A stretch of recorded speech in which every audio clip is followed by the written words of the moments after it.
Welcome to another episode of Schola Equestris, your podcast for historical horsemanship and mounted combat. I'm very excited today to bring to you Anastasija Ropa. For those who do not know her, she is lead researcher at the Department of Sports Management and Communication Studies at the Latvian Academy of Sport Education. She's also co-editor of the Rewriting Equestrian History series of books and Cheiron, the International Journal of Equine and Equestrian History. If you're not already aware of the journal, check it out online. It is published biannually in February and in September. In addition to everything else I've mentioned, Anastasija is also a lifetime equestrian and mom. I'm excited to talk to her today about not only her work, but the exciting inaugural Cheiron conference occurring in her home country of Latvia in September. We will also talk about her path to being a full-time horse historian, lecturer, writer, horse trainer, and mom, and her project starting a young horse with a medieval methodology. All right, Anastasija, welcome to the podcast. Thank you so much for agreeing to talk with me. So I've got a lot of questions I want to ask you. I'm excited to talk both about the upcoming conference and, your work as a horse historian and lecturer, as well as your day-to-day life. So we're going to start first with the rapid fire questions, if that's okay. Yes. Okay, so can you tell the listeners whereabouts in the world are you?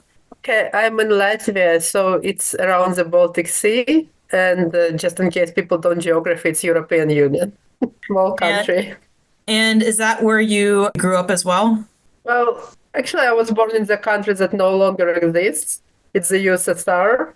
And Latvia was part of the USSR, but yes, I was born here. Didn't move much from the place where I was born. And how old were you when you learned to ride horses? I was something like 16. It's always been my dream, but there weren't many possibilities at that point for me to ride until I was 16. And what type of riding did you do at the beginning? And then when did you become interested in the historical horse?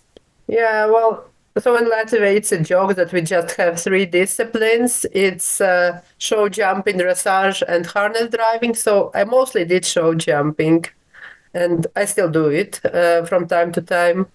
I didn't know there was such a thing as mounted combat and historical horsemanship until maybe some 7 years ago. I just loved the idea. And yeah, I guess I started around that time, we started doing something. What's your favorite thing now to do on horseback? I still love jumping, but what I realized I enjoy a lot is riding without a saddle and bridle and just connecting with my horse if I can do it. It's perfect to feel that your horse is with you. I don't need to force it. We just have this connection. We can do things. I love that. Yeah, I need to do more of that with my horse. I've tried the bridleless, but the saddleless and bridleless I have not done.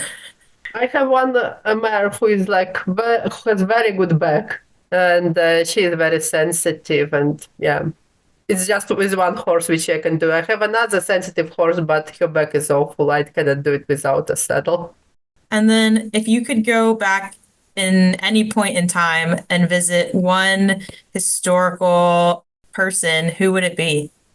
Okay, so this would be Nadezhda Durova, the cavalry maiden of the Russian Empire, who fought in the war against Napoleon.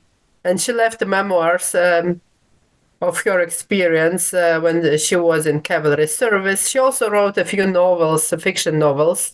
But yeah, she was a very interesting thing, sort of modern Jeanne d'Arc. I think in some of her biographies, there is this idea that she's looking at the picture of Jeanne d'Arc and she's kind of thinking of herself as this new maiden who is saving her motherland, but she also had wonderful connection with animals. She loved dogs and horses, and she seems to have had this special relationship with animals, which I love, obviously. Oh, I love that. After she retired from the army service, she was very successful.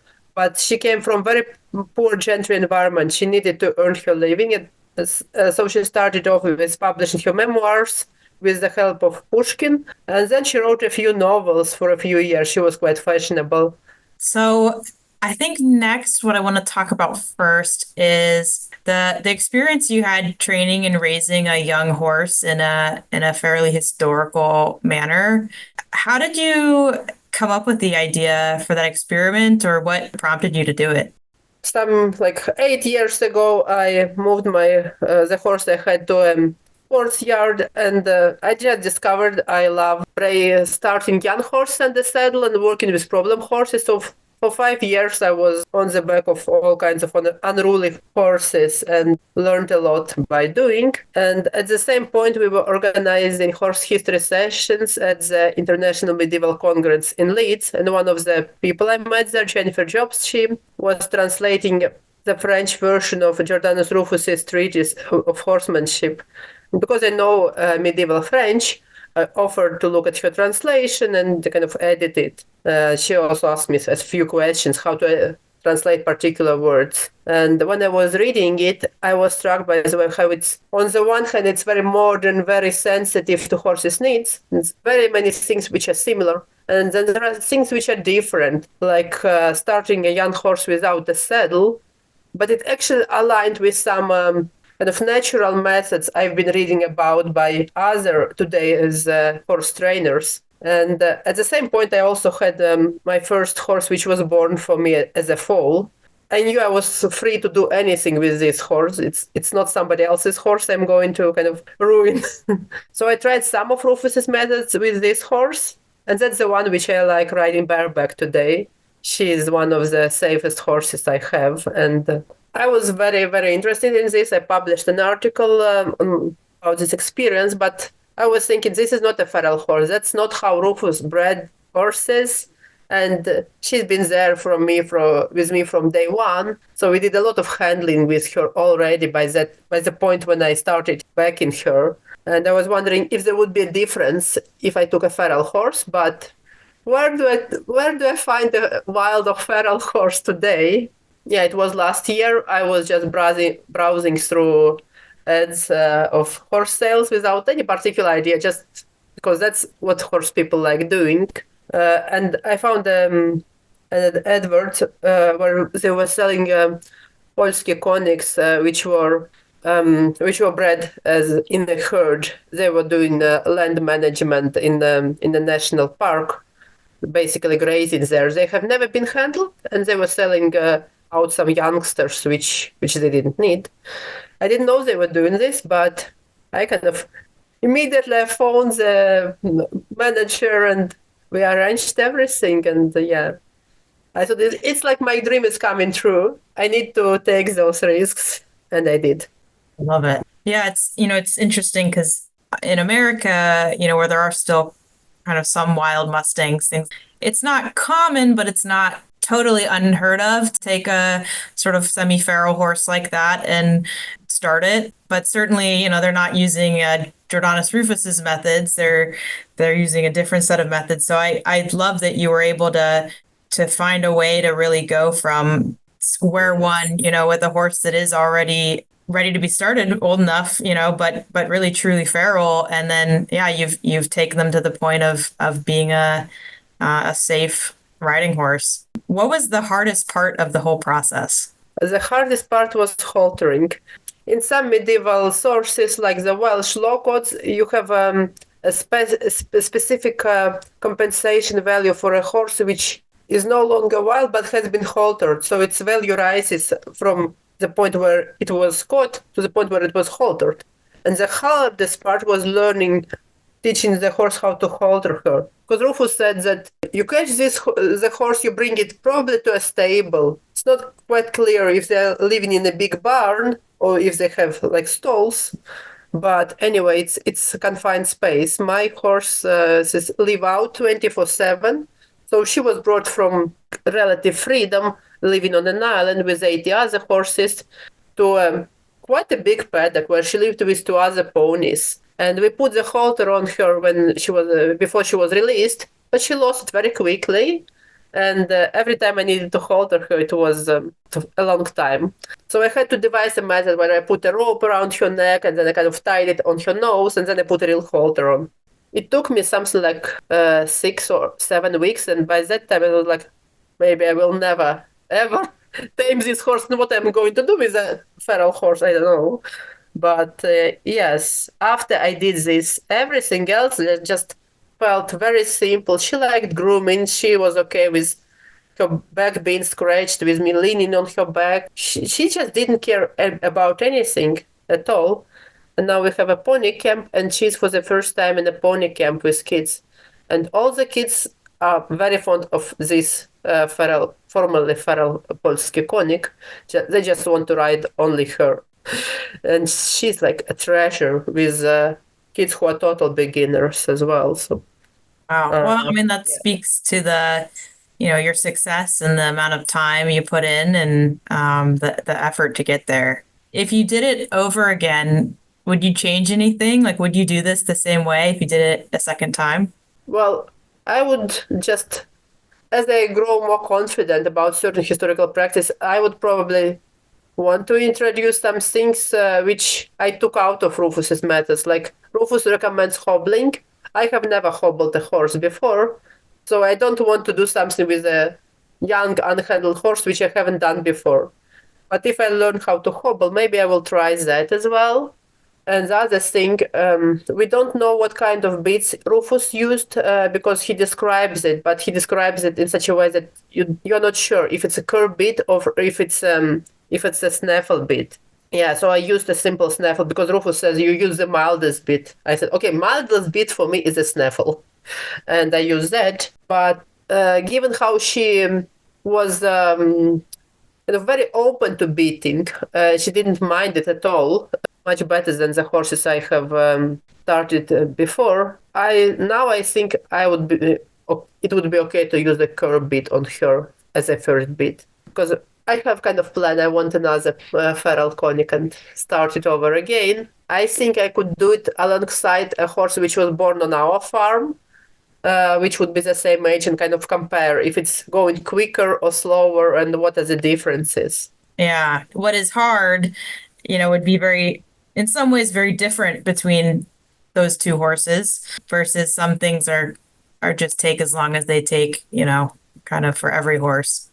So yeah, it sounds like the horse is doing very, very well now. And I mean, clearly it's been successful. And just to talk a little bit more, Rufus describes starting first with a rider bareback with no saddle, correct? And then Yes. how long did you take to introduce the saddle after they were on the back of the horse? Actually, there was one problem. Rufus says 1 month without bareback, and then you put the saddle on. The problem is we couldn't find a fitting saddle for her because she's very short-backed, and in Latvia, all horses are sports horses. They are very long-backed. So we ordered a new saddle for her from Timothy Dawson, whom I knew. He's my good colleague. And in the meantime, I also found a cheap, shorter saddle for her.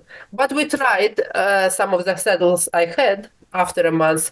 And she was totally okay with it. She didn't bark. She didn't do anything. She was like, okay, there is something else on my back now. She didn't mind it at all. There was no wild rodeo or barking or those things which you usually see when introducing a saddle to a young horse.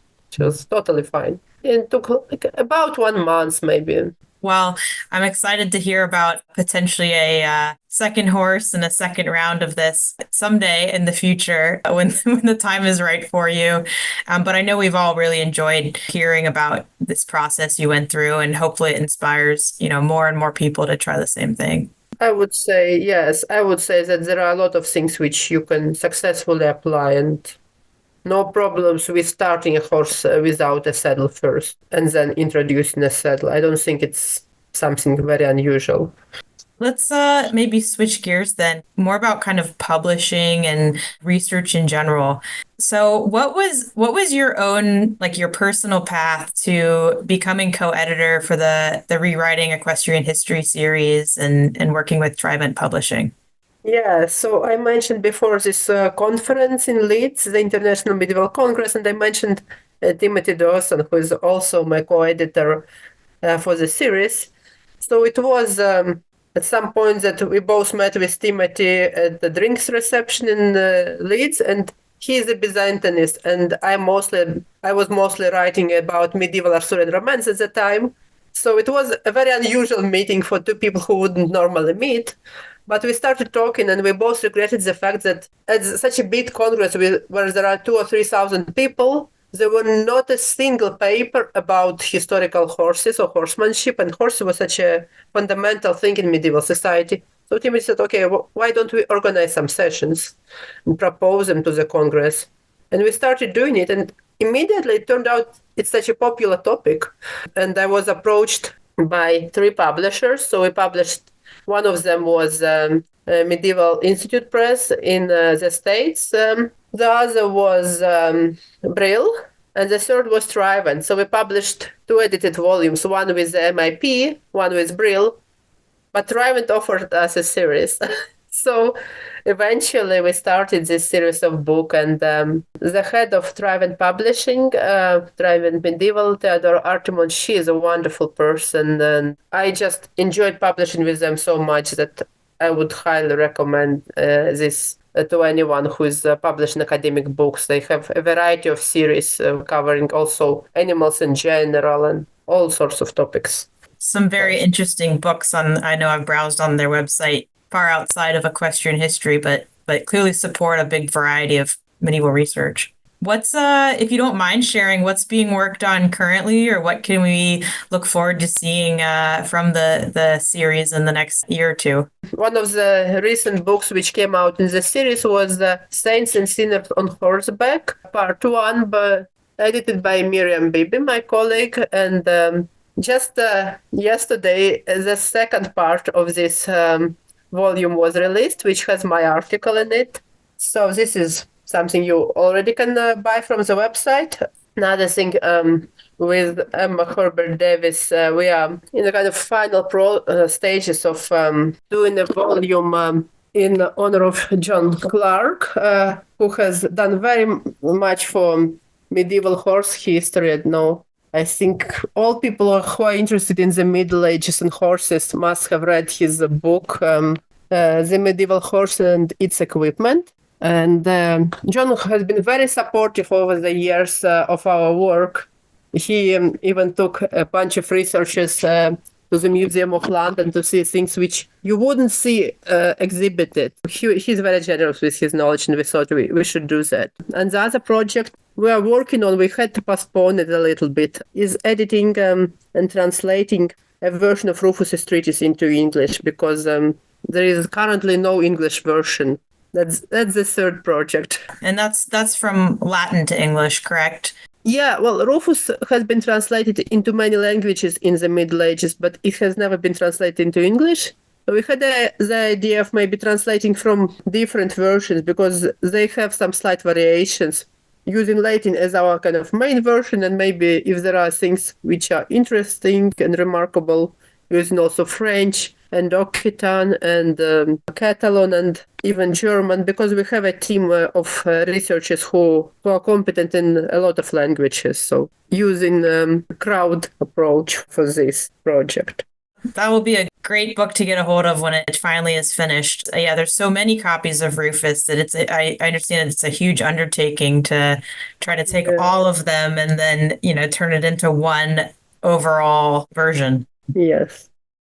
Any advice for any budding equestrian historians out there who are either doing their own research on the topic or potentially interested in starting to publish some of their work? Because I know, there's a lot of quote unquote independent historians out there, folks that are doing really good, high quality research, but they don't necessarily have, they're not a professor at a university or have a PhD in equine history, but they're putting the time in and really finding some amazing things. Any advice to those budding historians? First of all, they should kind of find other like-minded people. So I'm very open to communication, and I also have a Facebook group, Horse History in the Middle Ages and Beyond. You are free to ask questions there.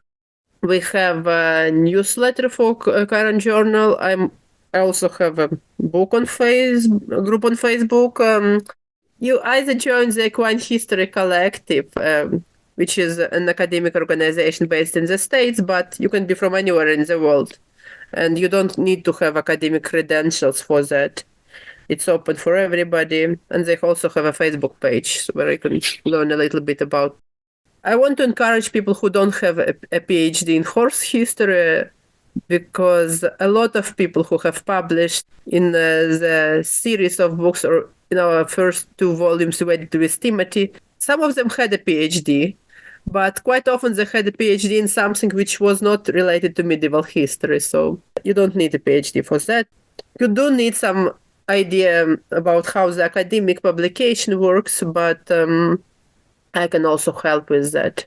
Also, in Cheiron Journal, we publish things which could be in alternative formats, don't need to be as academic as the work of a university professor. And definitely you don't need academic affiliation to publish things. But yes, if people want have an idea for publishing something, you don't have experience, I'm open to all communication. One of the latest volumes I have co-edited, Historical Practice in Horsemanship and Equestrian Sports. It had 2 contributions which fall outside of traditional academic publications. One is an interview with Enrique. He was an Olympic trainer working in dressage. And the other contribution was by Marcin Ruda, who makes wonderful medieval replica saddles and other equipment.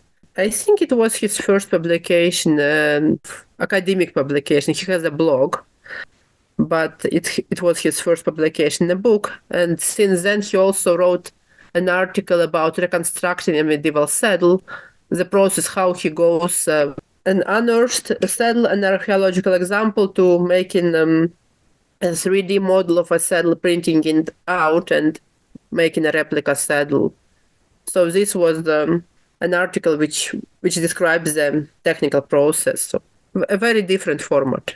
Yeah, those are all great points. So you don't need a PhD. If you've done the research, you've got a good idea, write about it. I appreciate you being so open to people contacting you. So I do think it's a shame that there are some people researching really interesting things because they have a question, right? And they want to know the answer. But then if they don't, you have to share the answer with others. And there's so much work out there that's worth being published. People are willing to take the time to write it up. In Cheiron Journal, we also have a section for like shorter articles, something like an essay even. It needs to be researched, so it's not just something you imagine out of your head, but if it's research and if it's short, or if it's like based on pictures rather than text, visual sources, it's okay to contact us with that. And it's online publication which is free of charge. Anybody in the world can access it. So it's a different format where you can include more images on the one hand, and also make much more accessible to general audience, to people who may not have the money to buy academic books, but who want to read about horse history. Academic books could be quite expensive. Yeah. Yes, they can be, for sure. Tell me about about the conference that's going to be in September 12th to 13th in person. Can people still register, and where is it? So the virtual part, you can access it from anywhere in the world. You can definitely register at any point until the 9th of September for the virtual part. If you want to come in person, you are still free to do this, but it's better to plan in advance because the people have to sort out traveling and accommodation. It's in Latvia. It's Jaunpils Castle, so it's kind of 2-hour drive from the capital of Latvia, Riga, and 2-hour drive from the Riga airport. It's not really middle of nowhere. In some ways it is. They have a hotel at the castle as well, so if you want to come in person, you can do it.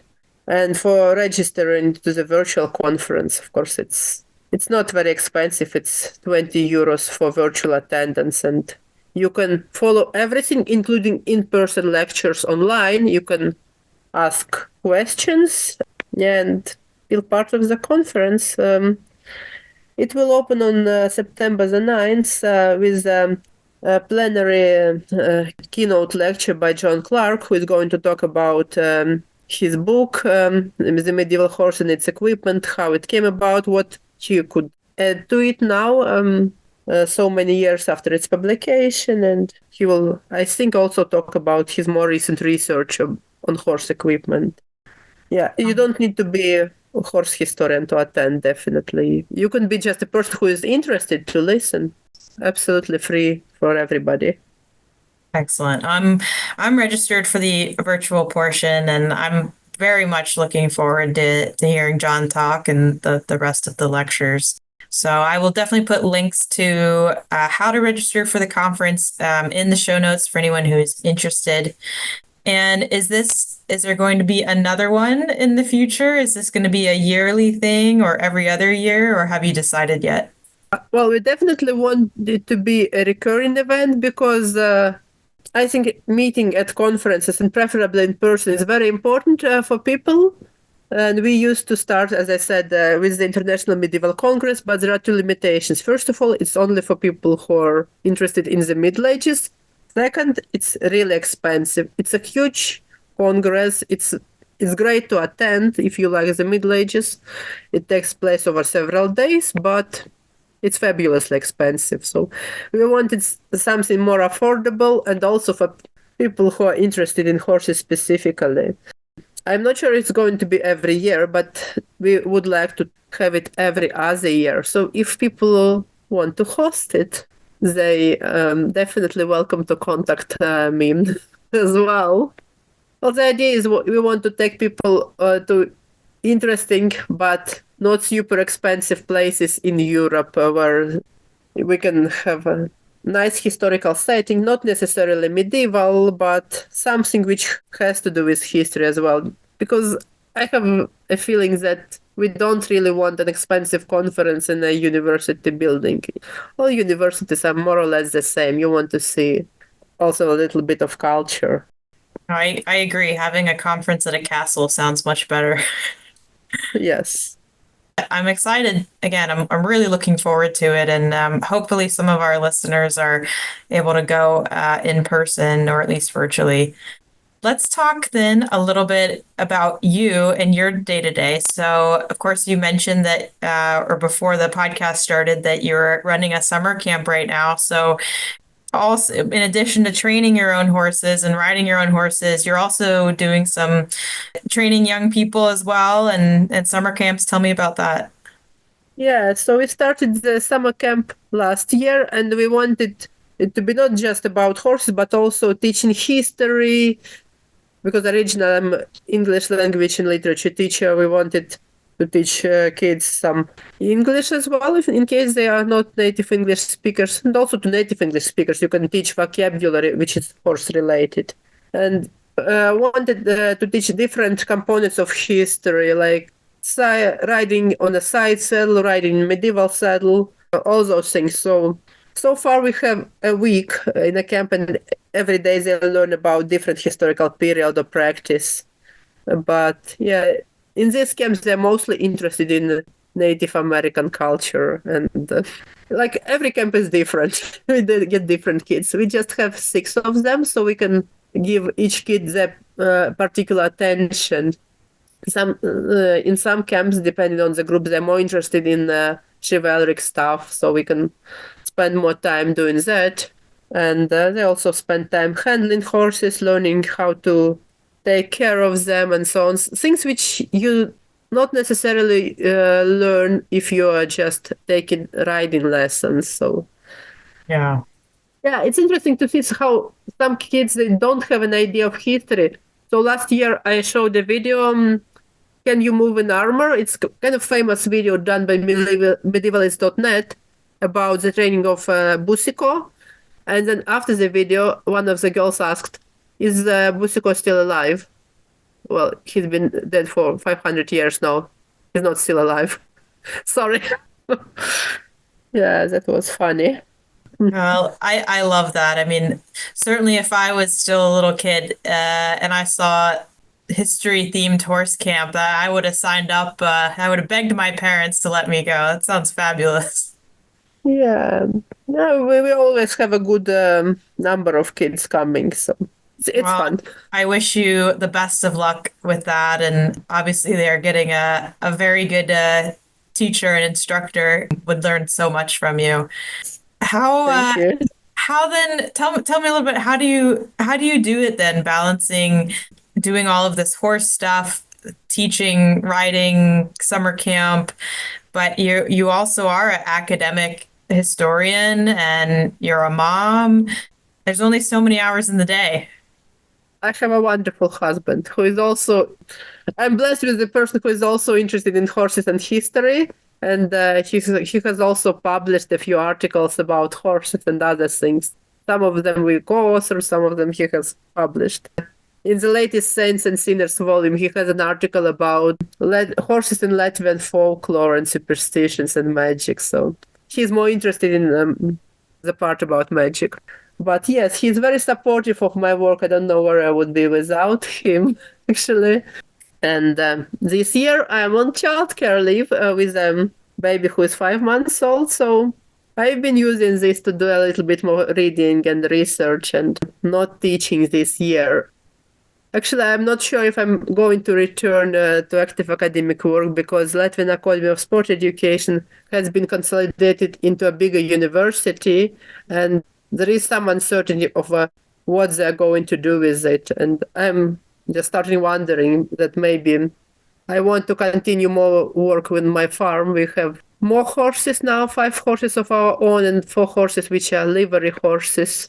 So I might want to do more academic research and horse training from home rather than teaching at a university. Although I really enjoyed working with the students as well, because they are sport science students. They are not always into horses. Like actually, very few of them are interested in equestrian sports, but they're interested in sports history and very clever people who have a sense of direction. And we had wonderful discussions, but one cannot do everything. Really. No, so I struggle with that in my own life. Sadly, one cannot do everything, and there is Yes. a season for different things, whether it's academics or yeah, or having your own library and pursuing independent Yes. research. So I wish you the best in that decision. Thank you very much, Liz. Thank you for supporting me with this. Anything else in closing? Any thoughts for people out there that are doing their own research or working, exploring historical methods with their own horse? Anything you want to share with the listeners?